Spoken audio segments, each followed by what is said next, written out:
Hello everyone, আসসালামু আলাইকুম। সবাই কেমন আছেন? আলহামদুলিল্লাহ আপনাদের দোয়ায় খুবই ভালো আছি। নতুন একটা ইন্টারেস্ট ভিডিও নিয়ে আপনাদের সাথে হাজির হলাম।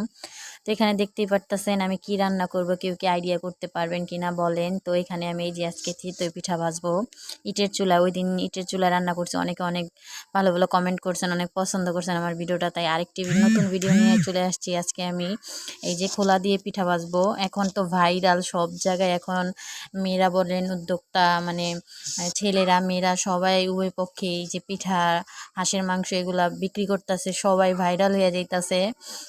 তো আমিও আজকে চিন্তা করলাম যে আমিও ঘরের জন্য যেহেতু বানাই ঘরে, তো আজকে ইটের চুলায় রান্না করব, যেহেতু সবাই পছন্দ করছেন। এখানে আমার ফার্স্টের পিঠাটি অনেক সুন্দর হয়েছে, যা বলার বাহিরে। মাশাল্লাহ মাশাল্লাহ, সবাই মাশাল্লাহ বলে যাবেন। তো আমি এই যে সব কিছু নিয়ে আমি বাগানে চলে গেছি রান্না করতে, পিঠা বানাতে। তো পিঠা তো এত সুন্দর হয়েছিল যা বলার বাহিরে।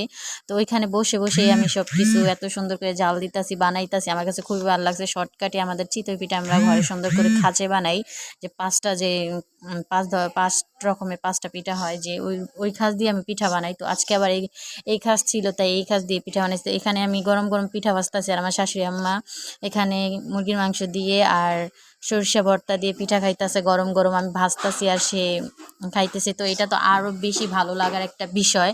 তো সবাই বেশি বেশি করে একটু সাপোর্ট দিবেন। আমার পিঠাগুলো দেখুন কত সুন্দর ফুলছে। আমি কিন্তু কোনো ধরনের সোডা বা কোনো কিছু ব্যবহার করি নাই, শুধু চাল আর হলো